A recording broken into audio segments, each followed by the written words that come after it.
من الشيطان الرجيم بسم الله الرحمن الرحيم إن الحمد لله نحمده ونستعينه ونستغفره ونعوذ بالله من شرور أنفسنا ومن سيئات أعمالنا من يهده الله فلا مضل له ومن يضلل فلا هادي له وأشهد أن لا إله إلا الله وحده لا شريك له وأشهد أن محمدا عبده ورسوله اللهم صل وسلم وبارك عليه وعلى آله وصحابته ومن اتبعهم بإحسان إلى يوم الدين ربنا لا تجعلنا فتنة للقوم الظالمين ونجنا برحمتك من القوم الكافرين آمين أما بعد فقال المصنف رحمه الله تعالى ثم الرهن على ثلاثة أضرب رهن أحكامları doğruluk toxtalgan. Bugünkü dersimizde aldılan rahnininki to'g'ri yoki noto'g'ri bo'lishidan turini bayon qilamiz. Rahna to'g'ri yoki noto'g'ri bo'lishidan 3 turlik bo'ladi. Jaizun va batilun va qad zakarnahuma buni yuqorida bayon qilib o'tdik. Jaiz turi bimalin madmunun bi nafsihi jaiz bo'ldi. Undan boshqa turlarda to'lash kerak bo'lmaydigan to'xtamlar jaiz bo'lmaydi va ba'zi mal süpti yok narsalarda mı caiz bulmaydı deb bayan qilgandik. Endi 3-cü türü hazır bayan qildığımız ve fasidin fasid bo'lgan ahvolda. Albatta Hanefi mazhabda fasidiga atalg'u batildan farqlandi. Biz bu to'g'rida to'xtalib o'tgan. Ve huwa yani ar-rahnul fasid deganimiz rahnul mabi'i satilgan tovarni satqıchida rahn qo'yish. Masalan, biz bir mashinani ya bir velosipedni ya bir soatni sotib olgan bo'lsak, buning pulini akab berguncha ma narsa rahn tuson deb bir narsani satqıchiga rahn qo'yib qo'ysak, bu rahn fasid bo'ldi. Nima uchun desa, bu mal g'ayri madmun bi nafsihi. Biz yuqorida o'tdik. Bu o'zligidan biz to'laydigan narsa emas, balki pulni to'lashimiz kerak bo'lg'achqa buni to'lash kerak bo'lgan narsa. Bu tovar pul orqali madmun bo'lib ketgan. O'zligidan emas. Sababi shu. Yuqorida bayon qildik. Va rahnul musha'i. Musha' deganimiz o'rtaq. Persent shaklda ya ulush shaklda o'rtaq bo'lib ketgan narsa. 3dan 1 falonning, 3dan 2 qismi falonning degandek. Mesela bir maşini olsa, bunun 3'ten 1'i falanının olsa, bu çağda benim 3'ten 1 nesibemni rahni koyma diyenmeydi. Ya ki rahni koysa, 3'ten 1 nesibemni rahni koydum dese, bu rahni fasid oldu. Hanefi mezhebinin karşıda, bu şunda muşa'nasını rahni koyuşka bulmaydı. Rahni koyup koysa fasid oldu. Ama cumhur doğru buldu koydu. Hanefi mezhebinin için bunu çekleydi o dese, çünkü bu ortaklık rahni mazmuniga zid qiladigan narsa. Çünkü rahning mazmuni davomli qo'lda tutib tura oladigan bir narsa bo'lishi lozim. Am qo'lda davomli tutib turay desa, bu pirsallik narsani ayirib tutib turib bo'lmaydigan bo'lg'achqa fasid bo'ldi demoqchi. Lekin jumhur bu manch persentini satdim deydigan bo'lg'achqa joiz bo'ldi deb qarash mumkin. Yana bir turi rahni fasidninki turlarining vel meşgulu bi haqqil gayr. Başqalarning haqqiga chetishlik qilib, başqalarning haqqi egallab ketgan, avar qilgan narsa deyli. Masalan, buning misolini bersak, bir daraxt desak, daraxtning mevasi boshqa bir odamga sotilib bo'lgan, boshqa bir odamning. Lekin daraxt boshqa odamning bo'lsa, boshqalarning mevasi ustida bo'lgan daraxtni rahn qo'yish bu fasid bo'ldi. Chunki bu daraxtni ayrim holatda qo'lga topshirib berilmaydi. Ustida boshqalarning mevasi bor. Yoki yani fasid rahning turlarining yana birisi ishtara abdan aw khallan wa rahana bis-samani rahnan. Bir qul sotib oldi yoki sirk sotib oldi, yoki su deydi. Uning pulini tayoq pulolmag'achqa pulning o'rnida bir narsa rahni qo'ydi.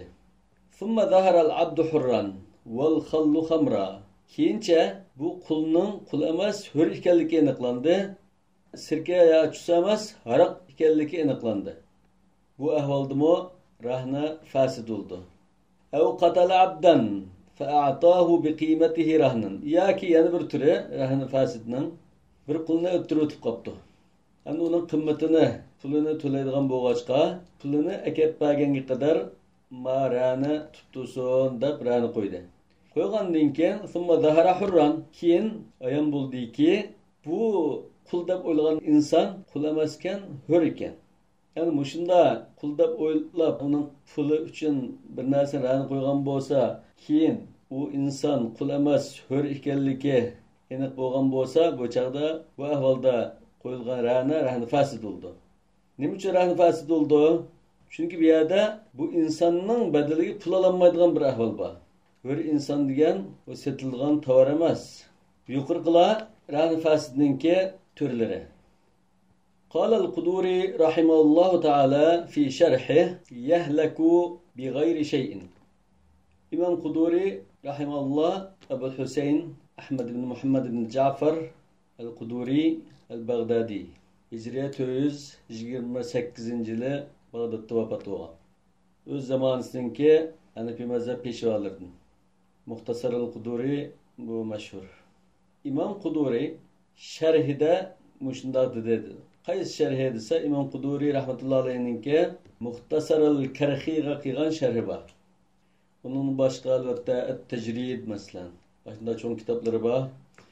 Muxtasar al-Karxini sharhlab yozgan kitobida İmam Quduri rahmatullohi alayhi rahnul fasidning hukmida to'xtalib, agar yuqorqi misollarda rani qo'yilgan narsa yo'qolib ketib qolsa, o'tapti yoki ya tavrash yoki uning boshqa turli ofatlarda vayron bo'ldi, ya o'g'rab ketdi masalan. Bunda holda yahlaku bi g'ayri shay, ya'ni rani og'uchi ranini to'lamaydi. Li'annal mabi'a g'ayru madmunin bi nafsihi. Chunki yuqorqi misollarda rahni fasid bo'lg'achqa, to'g'ri shaklda rani bo'lmag'achqa to'lam kelmaydi. Masalan, ilib aytsak, li'annal mabi'a g'ayru madmunin bi nafsihi. Birinchi misolda sotilgan tovar boshqa hech narsadan qat'iy nazar to'lish kerak bo'lgan bir narsa emas, qarz emas, boshqa narsa emas. Balki pulni to'lagan bo'lg'achqa andin to'lanish kerak bo'lgan narsa. Madmunun bi nafsi emas, madmunun bi thaman. Wal qabdu lam yatimma fil musha'i wal mashghul. Yani pirsanlik ya ülüşlük o'rtaq bo'lgan narsada va boshqaning haqqi bilan ishg'ol qilingan bir narsaga kelsak, bu yerda qo'liga topshirib olish degan narsa bo'lmadi. 10% haqning, 5% falanning degan narsa qo'liga ayirib topshirib bag'il bo'lmaydi. Al-mashg'ul bi haqqil g'ayr demi shundaq. Ya'ni ustida boshqaning mevasi bo'lgan bir daraxt desak, u daraxtni boshqaning mevasidan ayirib qo'liga topshirib olish imkoni yo'q. Topshirib bag'il bo'lmaydi. Cho'qim o mevini kesib o'tish lozim, uzib o'tish lozim. Uzib o'tgan taqdirda boshqaning mol mulki ziyon uchraydi. Walam yasihha fil hurri wal khamri. Hur insonni satqan yoki aroqni satqan ahvolda pulni to'lash uchun ran qo'yilgan bo'lsa, bu chaqda bu ran to'g'ri bo'lmadi. Nima uchun desa, hur inson yoki aroq bu mol mulk emas, sotilinadigan narsa emas. Kema law rahanahu ibtidaan. Mesela qulan insonni ran qo'yg'ili bo'lmagandek, shu narsalarning puli uchunmi ran qo'yishga bo'lmaydi. Bu Hanafi mazhabdagi rahnul fasid yo'qolib ketgan ahvolda rani og'uchi to'lamdi to'lamamdi degan masalada kelgan birinchi qarash. İmam Quduri rahmatullohi alayhi bayon qildi. Ikkinchi qarash İmam Muhammad rahimahullohninki kitoblarida kelgan qarash. Wa nassa Muhammadun rahimahullohu fil mabsuti wal jami'i anna al maqbuda bi hukmi rahnin fasidin madmunun bil aqall min qimatihi wa min ad-dayn. Ana ikinci qarashda İmam Muhammad rahimahulloh, Muhammad ibn Hasan Shaybani rahimahulloh al-Mabsut degan kitobida, al-Mabsut degan kitobi, al-Asl degan kitobi shu. Al-Jami' degan kitobdan al-Jami' al-Kabir maqsad İmam Muhammad ibn Hasan Shaybani rahimahulloh bu vaqtda shu Jami' al-Kabir degan kitobi to'xtalgan. Bular esa zahir rivoyat kitoblari. Bu esa nashr qilingan kitoblar. Annal maqbuda İmam Muhammad aniq qilib ikki kitobida fasid rahna qo'yilib topshirib ilgan narsa o'zining qimmati bilan qarzning qimmatining qaysi tuvan bo'lsa, tuvan bo'yicha to'lanadi deb aniq qilib aytgan. Masalan, qarz 1000 tilla bo'lgan bo'lsa, ra'ni qo'yilgan narsa 1200 tillalik narsa bo'lsa, bu chaqda bu ra'ni fasidda bu narsa yo'qolib ketsa, 1000 tillani ham to'laydi. Bu chaqda 200 tillani mal egasiga qaytarib berdi.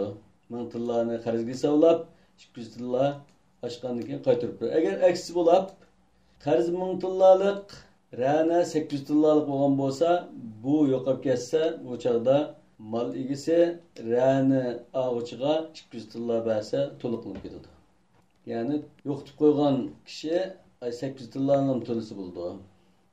لأن الرهن انعقد بمقابلة المال بالمال حقيقة في البعض.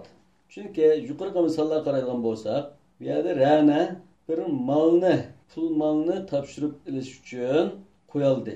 Qo'yilgan narsa mal, topshirib olinish kerak bo'lgan narsami, ya'ni qarzmi, bu mal-mulk. Mal-mulk uchun qo'yilgan mal-mulk bo'ldi.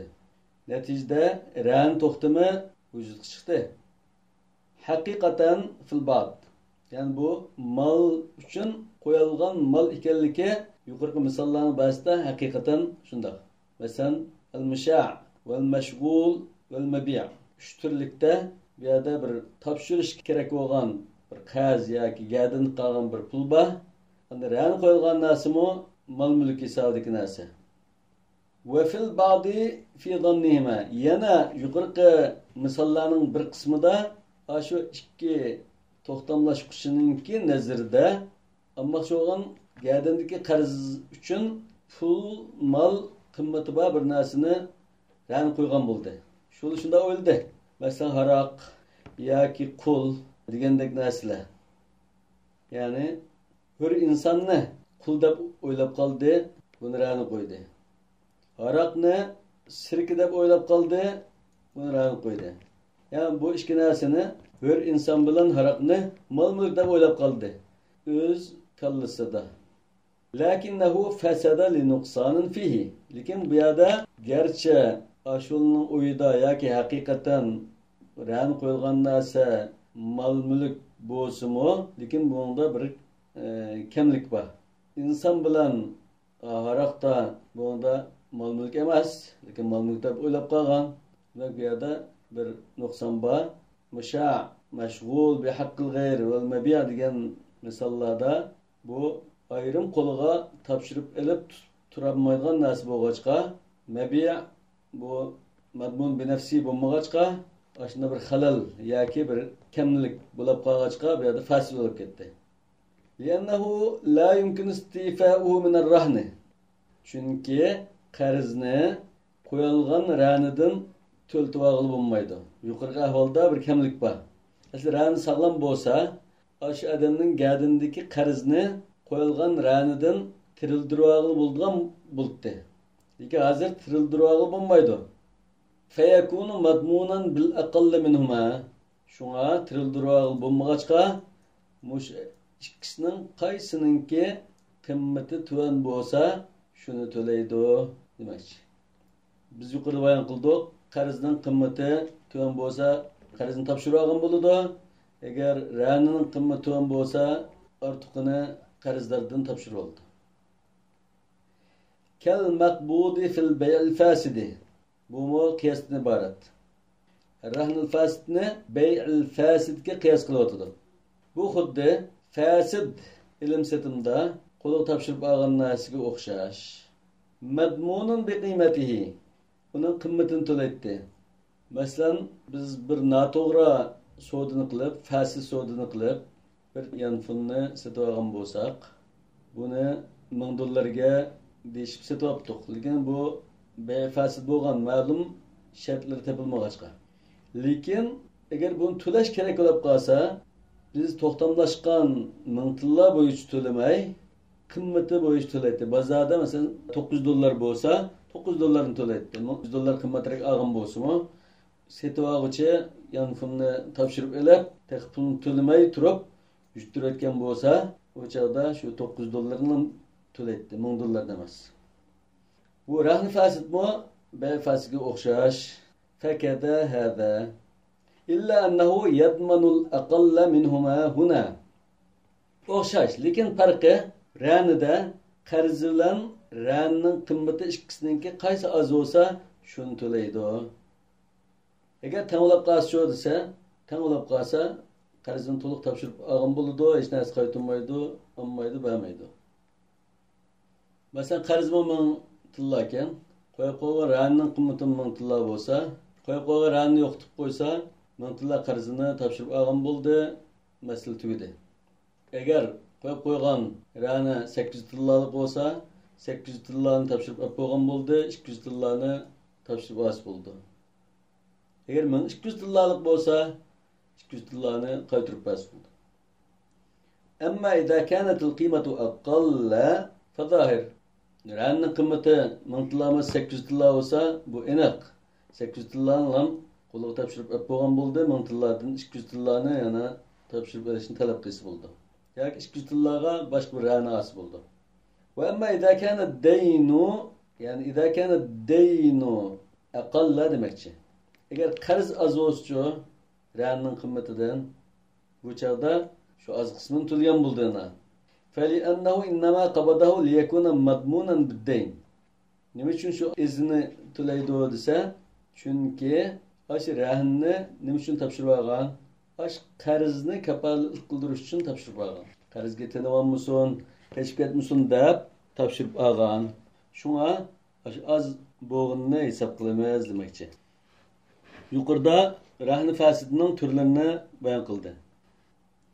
Qala va la yasihhu illa mahuzan mufragan mutamayyiza. Bu yuqorida bayon qilgan mazmundan chiqqan ranining shartlari, ya'ni rani qo'yiladigan narsa, ya'ni marhun deymiz. Rahn degan al-marhun. Marhunning shartlarini bayon qilyapti hozir. Rani qo'yilgan narsada bu shart topilmasa to'g'ri bo'lmaydi. Mahuzan. Fal mahuz al-ma'lum alladhi yumkin hiyazatuhu. Ya'ni ayirib qo'lga topshirib oladigan bir narsa bo'lish kerak. Hiyaza degan qo'lga kirgizish degan ma'noda. Wal mufragh al-mufragh alladhi la yakun mashghulan bi haqqil ghayr. Mufragh degan boshqaning haqqi aralashib qolmagan, chetlib qolmagan, topshirib olishga bekalab qo'yilgan narsa demakchi.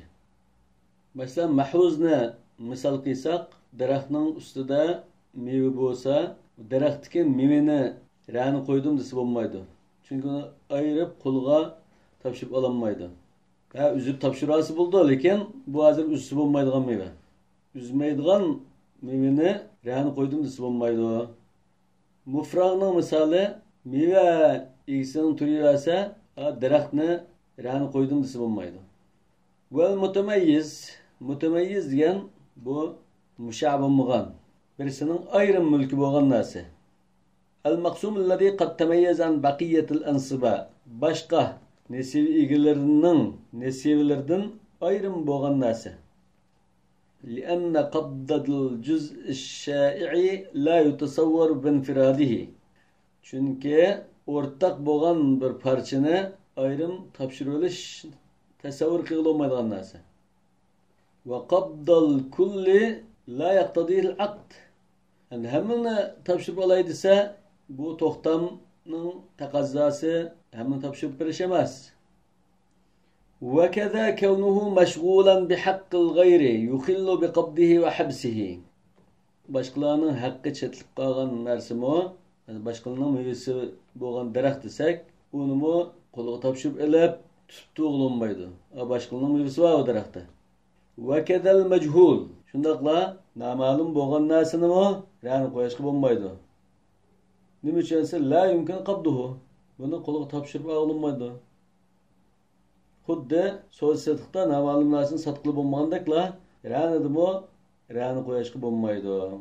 Buning misoli qanday desa, masalan, bir odamning, yana bir odam qarta 2 qarz bor ekan. Bir qatim qarzda $1000, ikkinchi qarzda 500 lira qarz bor ekan. Yani bu odam ash 2 qarzni keyin beray desa, ran talab qilgan bo'lsa, qarzigisi 2 qo'yni qarzga qo'yibdi. Lekin 2 qo'yning qaysi $1000 qarzga, qaysi 500 lira qarzga buni aniq belgilamabdi. Bu yerdagi kashili nima desa, ikki qo'yning birisi o'lib qolsa, bu chaqda qaysi qarzningki ranisi o'lgan bo'libdi, bu aniq emas. Fasidlik mushadan kelgan. Va maqsudur rahni va huwa al-istithaq.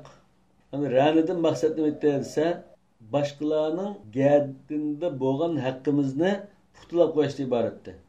Hujjatlab qo'yishdan iboratdir. Bu la yahsul illa bil habsid daim. Cho'qim biz haqqimizni qo'limizga olgan qadar mushu topshirib olgan ranini tutib turish bilan andin yuzi chiqdi. Val habsu la yutasawwaru bidun al qabd. Qo'limizni topshirib olish bo'lmasa, tutib turishni tasavvur qilib bo'lmaydi. Val qabdu la yumkinu bidun hadhihi al awsaf. Qo'limizga topshirib olish bo'lsa, yuqorqi sifatlar tepilmasa vujud chiqmaydi. Neticede fala yasihhur rahnu biduniha. Yuqorqi sifatlarsiz rana to'g'ri bo'lmaydi. Yani yuqorqi sifatlardan mahfuz bo'lish lozim. Yani qo'limizga topshirib ola oladigan bir narsa bo'lish kerak. Mufraq, boshqalarning haqqi chetlib qolmagan ayrim bekalab qo'yilgan bir narsa bo'lish kerak. Mutamayyizan, boshqalar bilan persent o'rtoqligi, ulush o'rtoqligi bo'lmagan ayrim bir narsa bo'lish kerak. Aniq narsa bo'lish kerak, majhul bo'lmaydi dedi. Yani ondan boshqa albatta hamda satsa satqili bo'ladigan bo'lish kerak.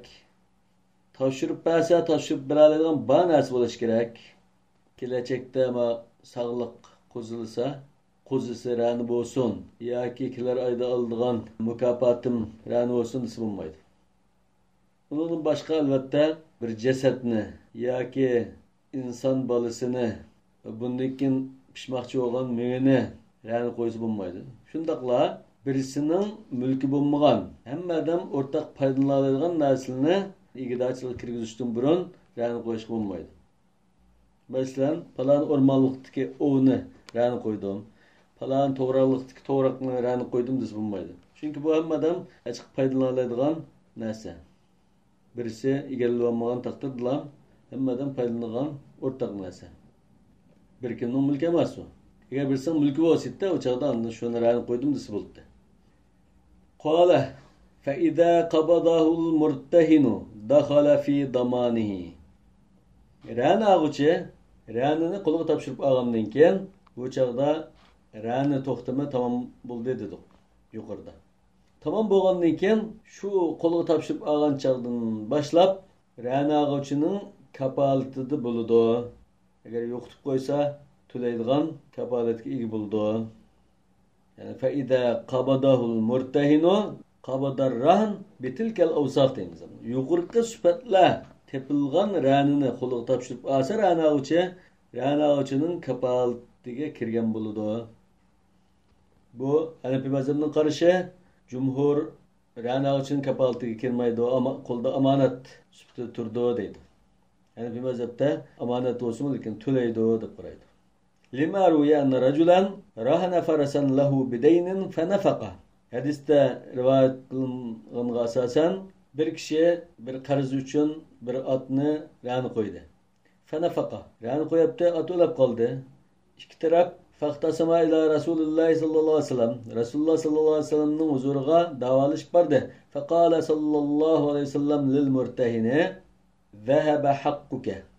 Payg'ambar sallallohu alayhi vasallam rani og'uchiga sening haqqing qo'lingdan ketdi. Yani sen endi qarzni talab qilolmaysan, qarzingni olib bo'lgan hisobda dedi. Va qala sallallohu alayhi vasallam idza ummiya ar-rahnu fa huwa bima fihi. Yani bir hadisda Payg'ambar sallallohu alayhi vasallam shunda degan. Rana yo'qolib ketib, vayron bo'lib ketsa, u nimaning qarshiligi bo'ldi? Ashu qarzning qarshiligi bo'ldi. Bima fihi. Asli bu rahn nima uchun qo'yilgan desa, qarz uchun qo'yilgan. Undan keyin qarzning o'rnida to'langan bo'ldi demoqchi. Qalu ma'nahu vallahu alam. Yani qalu mishada olimlar bu hadisni sharhlab bunda degandek. Idza halaka fashtabat qiymatuhu. Rana yo'qolib ketib qoldi va uning qimmati necha pulliqdi deb bilinmay qoldi. Bunda bo'lgan ahvolda fa huwa bima fihi. o qarzni to'lgan bo'ldi demoqchi. Almagan bermagan bo'ldi. Qarzdan xalos bo'ldi. Rahni egisimi rahni talab qilinmaydi. Qarz egisimi qarzni talab qilinmaydi demoqchi. وقد نقل أصحابنا إجماع الصحابة على أنه مضمون مع اختلافهم في كيفية الضمان. Yani bu icmadan delil keltiriş. Bizden imamlarımız yani ashabına müşahede imamlarımız İmam Ebu Hanife ve sahiben şu üç imam sahabe-i kiramlardan ranını yo'qitib qo'ysa to'laydiganligiga ijmo borligini naql qilgan. Garchi ular qandaq siga to'laydiganligida o'zaro birda qarash kelinmagan bo'lsin, lekin hammasi degidek ma'lum bir xil shaklda to'laydi deb qaragan. Demak bu yerda hozir ijmo Hanefi mazhabining qarashini kuchlantirdi demoqchi. Yuqorida ikki hadisdan dalil keltirdi. O hadisdan dalil oldu. İkincisi icma, üçüncüsü hem de el-ma'quldan dalil keltirdi. Yani bu sahabe-i kiramlardan icma bağ değildi. Mesela İmam Tahavi Ömer radıyallahu anh'ın şunda diğerlikini rivayet kılgan. أخرج الطحاوي عن عمر رضي الله عنه قال في الرجل يرتهن الرهن فيضيعه إن كان بأقل رد عليه. Hazreti Ömer zayıflayıp ketken rahn to'g'riliq so'ralgan chaqda agar rahna qarzdan az bo'lgan taqdirda qarzdor kimini to'liqlab qaytirdi va in kana bi afdala agar rahning qimmati qarzning qimmatidan ortiqlab qolsa rahna oluvchi ortiq qismida amonat saqlovchi bo'ldi degan. Va akhrajat Tahawi an Ali qala radda alayhi al-fadl. Agar rahning qimmati qarzning qimmatidan ortiqlab qolsa rahna oluvchi ortiq qismida amonat saqlovchi bo'ldi degan. Va in rahanahu wa huwa aktharu mimma a'ta yatib nafsi min ar-rahini fada'a fa huwa bima fihi. Agar rahn qo'ygan narsadan qarz ortiqlab qolsa rahna oluvchi rozi bo'lib olgan bo'lsa bu chaqda qarz shu bilan saqit bo'lib ketgan bo'ldi. Hazreti Ali'ninki qarşı. Hazreti Ömer'nin qarşıga sal o'xshamaydigan tarafı bor. Ve qala Şureyh er-rahnu bima fihi walau bi khatamin min hadid. Qimmatda tuvan bo'lgan bir tumi yüzükni rahn qo'yib qo'ygan bo'lsa-mu, qanchalik qarz uchun qo'yib qo'ygan bo'lsa, qarzni saqit qilib o'tadi degan. Demak, Hazreti Ömer shu qarzning qimmatini ham saqit qildi, ortiq kam bo'lsa uni hisoblashdi dedi. Hazreti Ali agar rahn qo'ygan narsaning qimmati to'g'ri bo'lib qolsa, rahn oluvchi rozi bo'lib olgan bo'lsa, u chaqda qarzi shundan bo'ldi ketdi deb qaragan. Ammo rahn qo'ygan narsa qimmati ortiq bo'lib qolsa, u chaqda rahn oluvchi ortiqni to'laydi deb qaragan. Ammo Shurayh bo'lsa, nimani rahn qo'ygan bo'lsa, qarzi shundan tugaydi deb qaragan. Bu sahabe kiramning va salaflarninki ranini ma'lum bir xil shaklda to'laydiganligiga ijmo kelganligining misollari. Gerçi ularning o'rtasida ba'zi farqlar bo'lsa-mu, qanday shaklda to'laydiganligi lekin umuman to'laydiganligiga ijmo kelgan. Hanefi mazhabining kuchli dalillarining birisi bu. Hamda üçüncü dalil, aqli dalil, ve li'annahu lamma malaka habsahu sara mustawfiyan haqqahu min wajhin. Rahn oluvchi ranini tutib turish huquqi bo'lg'achqa bu tutib turgan muddatcha bu haqqini olgandek bir xil ahvol bor. Li'annahu lil-istifai. Chunki bu haqqini elish uchun tutib turgan narsa. Liyatawassala bihi ila haqqihi. Haqqini elish uchun bir tadbirda iborat. Makhafatal juhud tinwammusunda va qad takkada hadha al-istifa'u bil halak. Qo'lga topshirib olgan bo'lsa olgan. Qazni tinolmaslik uchun qo'lga topshirib olgan narsa. Hamda bu narsa yo'qolib ketgandan keyin qo'lga topshirib olganligi ta'kidlangan bo'ldi.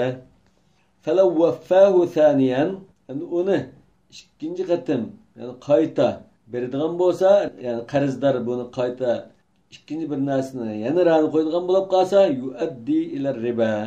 Bu riba shakllantirdi. Ya'ni bu qarzidan aznachasilab ortiq olgan bo'ldi. Qarz kechikish sababidan asilab bir narsa qo'mirib olgan bo'ldi.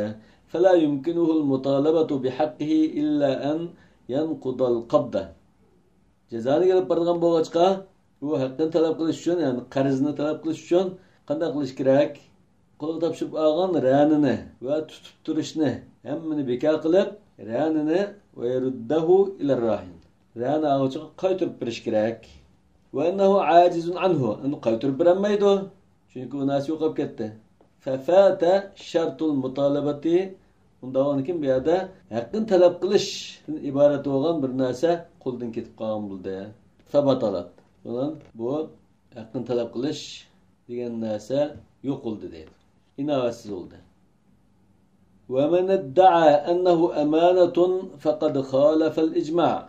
Kim ki bu sap amanetten ibaret, bunu eğer taaddi ya taksir bulungan ahvalda tölümeydi dese, bu yukarıda biz bayan kıygan sahabe-i kiramlarının icmasına xilap yeni bir sözünü peyda kıygan buludu. وَتَعَلُّقُهُ بِقَوْلِهِ sallallahu aleyhi ve sellem. Yani bu hazır İmam Şafii ve Cumhur'unu demekçi, bula yeni bir karışını oturup koygan ve yana müşahedis kimi eslivagan.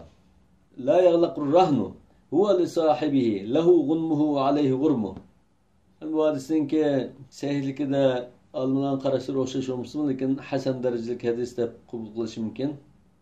Bu hadisine dalil kılgan. Yani tölemeydi o, eğer buzup çetçep, biz yoktub koymasılam, tölemeydi o, rahni yokup ketip kalsa, diyen karışka müşahedisini dalil kılgan. La hüccete lehu fihi. Yani İmam Şafii'ga, ya ki İmam Şafii katarlı cumhurdan ibaretmiş, karışını tutkallağa bu hadiste delil yok. İspat yok. Lianne ma'nahu, çünkü bu hadisin manası la yasiru rahnu lil murtahini bideynihi. Ran koygan narsa, ran ağuçıga qarzının karşılıqıda bulup ketmeydi. Aş qarz boğaçqa qulluq tapşırıp algan rana mülk bulup ketmeydi ran ağuçının.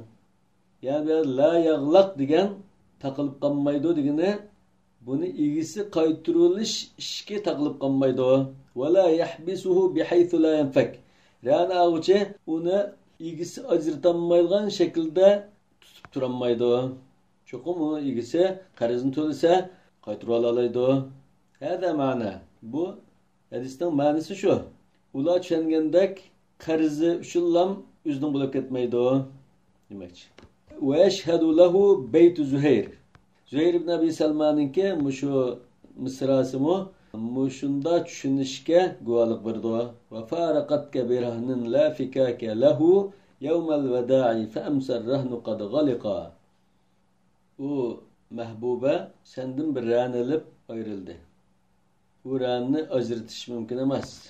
Ranını qaytırıp ilish yoki qaytırıp ilish mümkün emas. Qachonsi yevmel veda firaq kuni. Fa amsar rahnu qad galiqa. Neticede bu rana qaytırılmaydiganga shiki taqılıp ketdi. Ey mahbusan la fikake lehu. Yani onu ajrat qilib olmaydigan muqim tutup turulduğun bulup gitti demek. Ve keda kânet âdetuhum fil cahiliye. Araplarının cahiliyetki adeti şundaktı. Yani birisi rahni koygan bolsa, aşı rahni ağuçının bulup gitti. O setip haclaplarının özden kılıp oldu. Bunu qaytırılışqa yol yoktu. Fekale sallallahu aleyhi ve sellem ذَٰلِكَ قَلْعًا لَهُمْ عَنِ الْعَوَائِدِ الْجَاهِلِيَّةِ.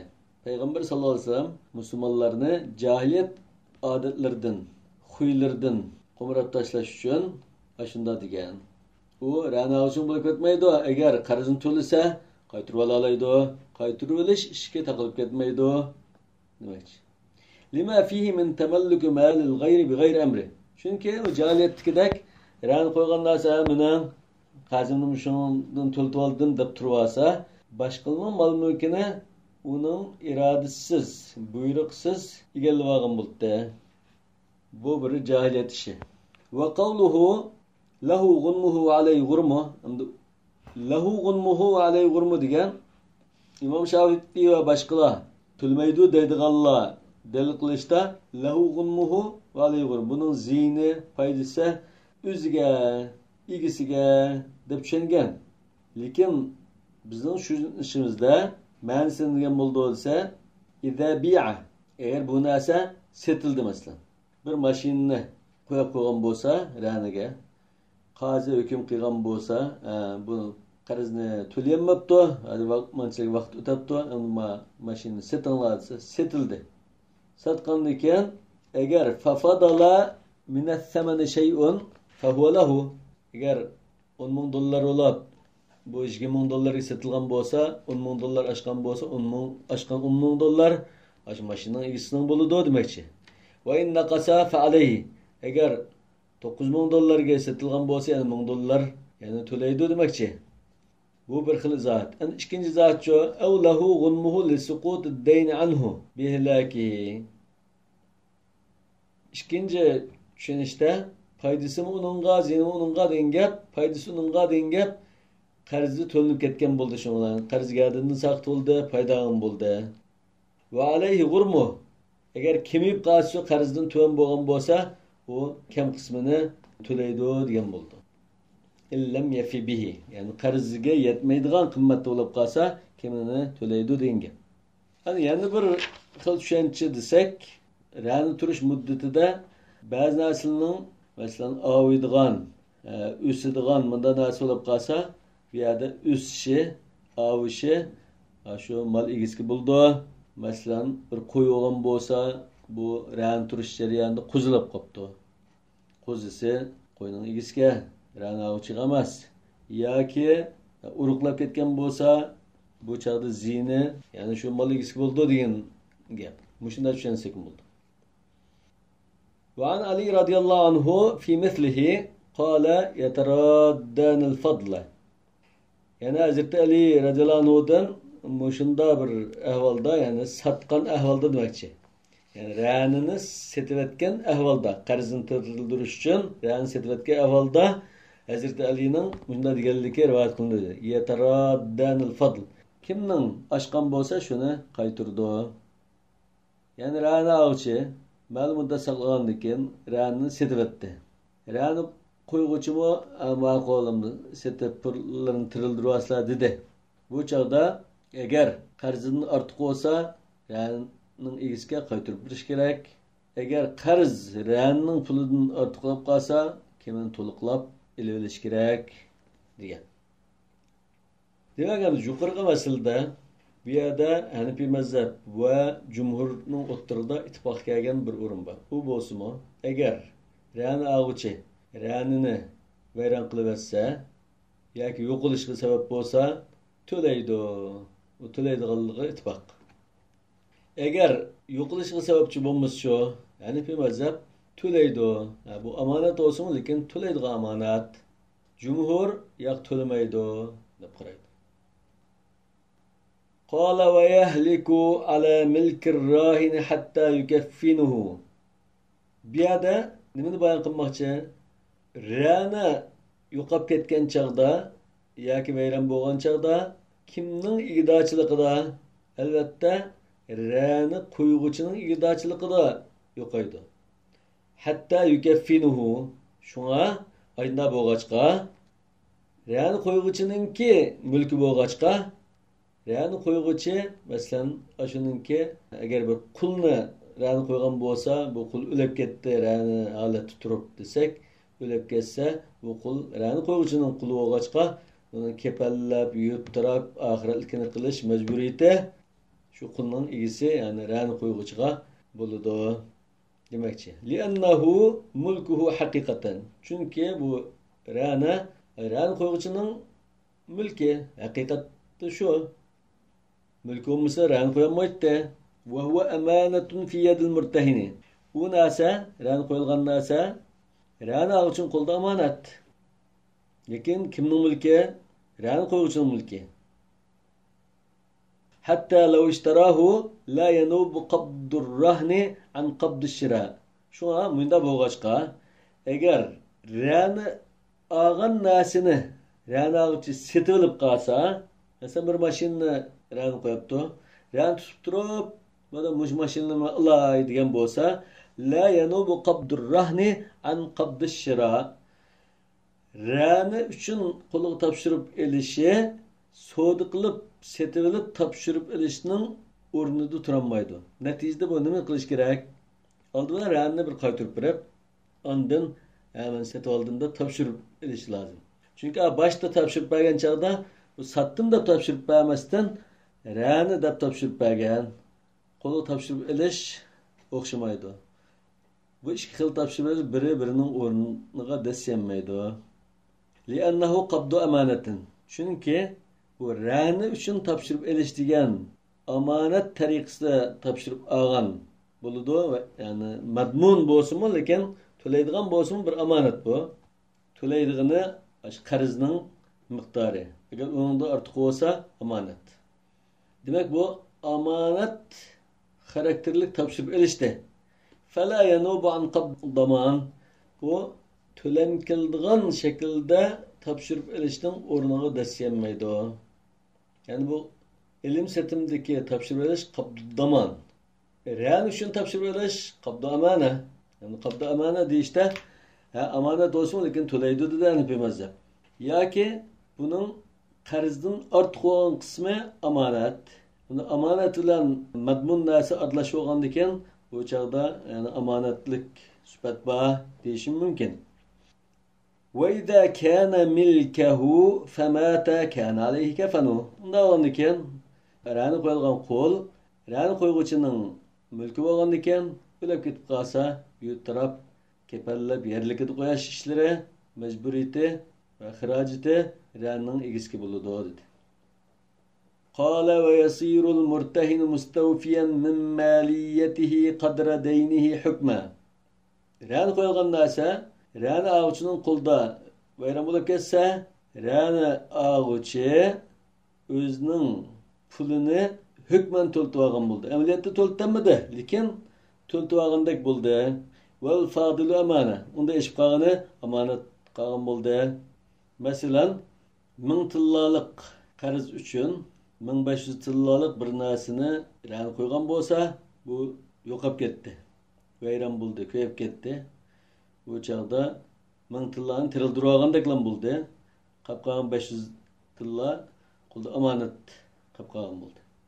Va in kana aqalla agar ranning qimmati qarz qimmatidan oz bo'lsa, ranning qimmati qarzning qimmatidan tushib ketgan bo'ldi.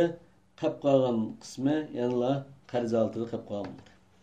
Li'annal madmuna qadra ma yastawfihi min ad-dayn. Çünkü bu yerda kaparlık yani tüleş gerek olan neyse qarzning miqdorchilikdi.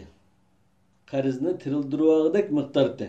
Fa inda ziyadati qiymatihi az-ziyadat amana. Agar ortiqlab qolsa, rani qo'ygan narsa bu chaqda qarzning ortiq qismi amonat bo'ladi. Li'annaha fadilatun anid-dayn. Chunki u qarzning ortiq narsa. Va qad qabadaha bi idnil malik. Bu ortiq narsani egisining ijozati bilan ma'qullik bilan topshirib olgan.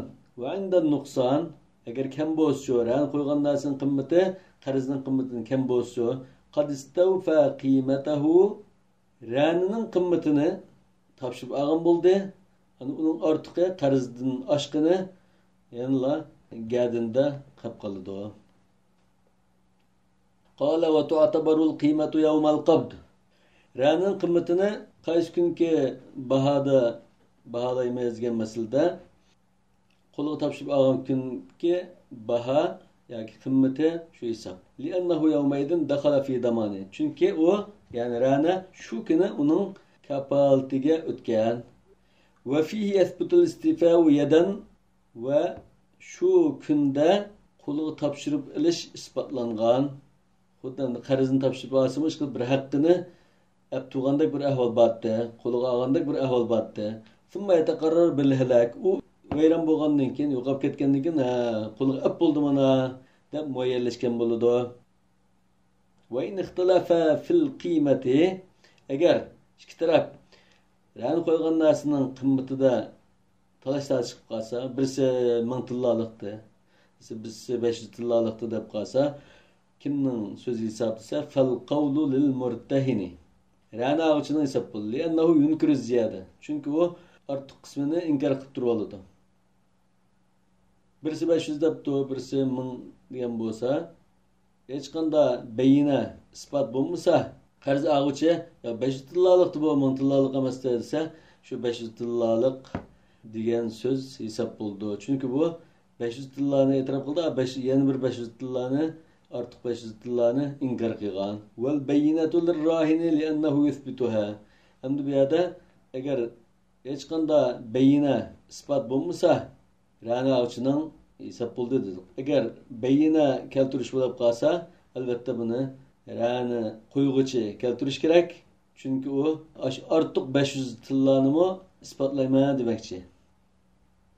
O çağda qasam kelsa, ra'na ovchi keldi albatta. Qala وإن أودعه أو تصرف فيه ببيع أو إجارة أو إعارة أو رهن ونحوه ضمنه بجميع قيمته. Ra'na ağıçı, ra'nını birisi amanet koyaptı. Ya ki ilim settim, icara, ariyat, ya ki başka adamga ra'ni qo'yash qatorliq aşında bir ishni qilgan bo'lsa, yo'qolib ketsa, albatta bütün qiymatini to'laydi.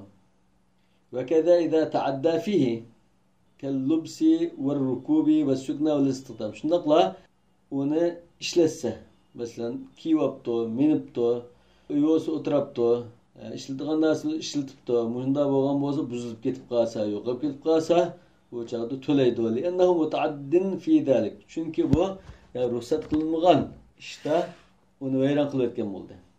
إذ وغير مأمور به من جهة المالك. Çünkü o ilgisinden amanda kıyğın da buyurulmagan bir iş.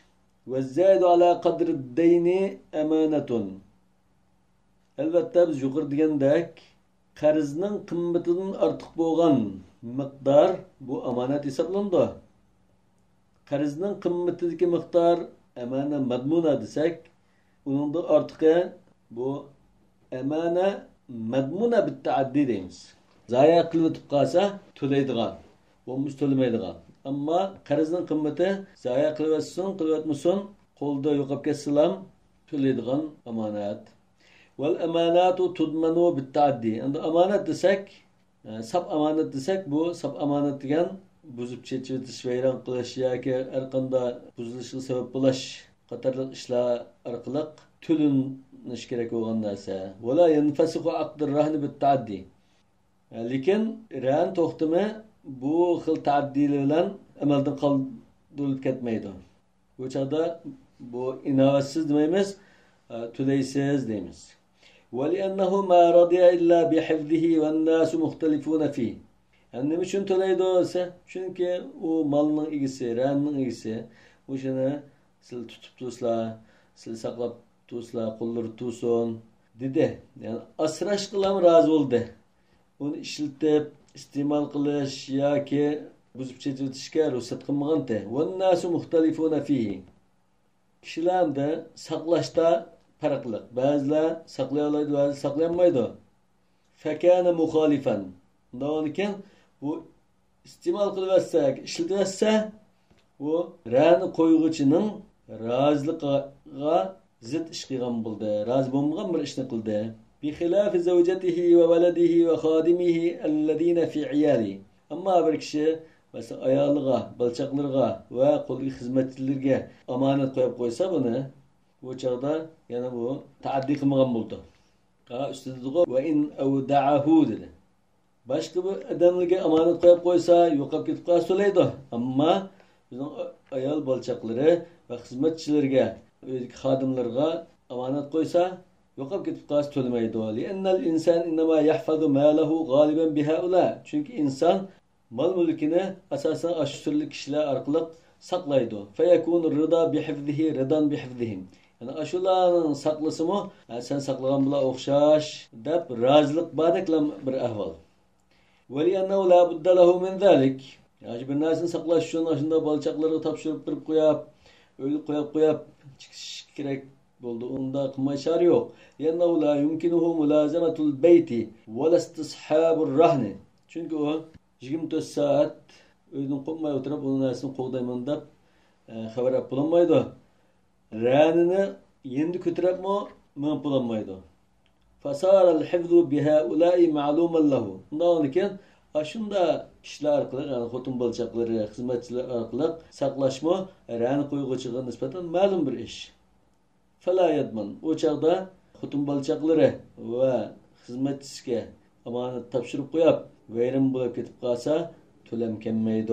Bir taaddi mazmunu yok dedi. وَلُبْسُ الْخَاتَمِ ف۪ي خِنْصَرِهِ تَعَدِّن. Yani bir üzükne rani koygan bolsa, eğer bu kişi bu üzükne çimçilak barmıqqa selelip mangan bolsa, yoqap kesse, o çağda töleydi. Çünkü bu adette üzük saldırgan bir urun boğaçqa. Yani bu işletkendek bir ahval. Özü işletip ayran kılverkendek buldu. Demek bu yani taaddi badek. Ve fi gayriha hifzun. Eğer baş parmaklı selip aldı mesela. Bunda ahvalda bu saklagan buldu. Çünkü baş parmaklı adette üzük seliş adet yok. Çürüp koymayı yokap ketmesin de baş parmaklı selip algandek buldu. Ve tekalludu bis seyfi ve seyfeyni taaddin lil ade. Yani şemşerini rani koygan bolsa, bir ya iki şemşerini esip algan bolsa, bu işletkendek bir ahval boğaçqa taaddi qilgan buldu. Yani işletmeyi saklap koy degan narsani işletken buldu. Bu çağı to'laydi. Ve bis selasile. Ama 3 şemşerini esip algan bolsa dese, bu 3 şemşer rani koyulgan ahvalda 3 ilesini esip algan bolsa, bu çağda yoqap ketse tölemeydi. Çünkü bu uğranmışsın, yoqap ketmişsin dep kötürep jügendek bir ahval var. ووضع العمامة والطيلسان على الرأس كما جرت به العادة تعد. Selle yaki beşiğe atıldığın romal şarpıdak bir naslini kişiler işletkendek işlerse bu istimal qilgan bo'lib to'lam qildi. Yani bu imama degan selle, taylasan degan baş bilan mo'riga tashlanadigan bir romal şarpıdak bir narsa. Eğer buni odat bo'yicha beshiga atib olsa, ishlatgan bo'ldi. Agar bo'yniga tashlab olsa yoki mo'risga tashlab olsa, vadu'al atiqi avil katifi la. O çağda taaddi bo'lmaydi. Yani bu sellini beshiga qo'yilgan narsa bo'yniga silib olgan bo'lsa, yo'qolib ketmasin deb bo'yniga atilib mangandek. Taylasanmi beshiga va mo'risga biraqlam atilgan narsani beshiga atmay mo'risga tashlab qo'ygan bo'lsa, bumi mushuni ko'tarib mangay o'g'ranmasin degan gap. Ama işletiş emas. Ama beshiga atib olsa, o çağda işletib olgan bo'ldi. Yani şarpı desek, şarpını bo'yniga saldı desek, eğer bo'yniga salgan bo'lsa, ishlatgan bo'ldi, bu çağda yo'qolib ketsa to'laydi. Ama beshiga atib olsa ya qo'ltiq qistirib olsa, yo'qolib ketsa to'lamaydi. Çünkü bu çağda buni o'g'ranmasin, saqlab mangay deb ko'tarib olgan bo'ldi. Ve taammumu bil qamisi laysa bita'addin. Eğer bu ko'nglakni ya maykini salli qilib beshiga yo'gib olgan bo'lsa, bu ishlatgan bo'lmaydi, ya'ni to'lamaydi. Ya'ni bu beshiga chin yo'gab saqlab qo'dab mangay degan gap. Ve wad'ul khilkhali mawdi'as sivari ve bil aksi laysa bita'addin. Eğer putiga saldigan bilazikni qo'liga silib olsa ya qo'liga saldiganni putiga silib olsa, bu ishlatgan bo'lmaydi. Yo'qolib ketsa to'lamaydi. Çünkü bu yo'qolib ketmasin deb ashunda bir yerga silib olgan bo'ldi. وَلُبْسُمَا مَوْدِعَهُمَا تَعَدٍ. Eğer onu saldıgan joyiga salsa, xalxalni putiga, sivarni beg'ishiga salgan bo'lsa, bu chaqda iste'mol qilgan bo'ldi, bu chaqda yo'qolib ketsa, tushib qolsa to'laydi. Demak, ranini ijozat bermagan ahvolda ishlatib qolsa yoki uni setib, ijara qo'yib, oriyat berib, yo boshqa rani qo'yib yo'qolib ketib qolsa, bu çağda to'laydi. Qanday to'laydi? Bütün qimmatini to'laydi. Ammo uni unda qilmay obdan saqlab mangan bo'lsa, qarzning miqdordikini to'laydi. Ya'ni qarzi qo'ldan ketgan bo'ldi, ammo undan ortiq qismi bo'lsa to'laydi demakchi. Nishayich bo'lsin. Vallohu a'lamu bis-savab. Subhanakallahumma va bihamdik ashhadu an la ilaha illa ant astagfiruka va atubu ilayk.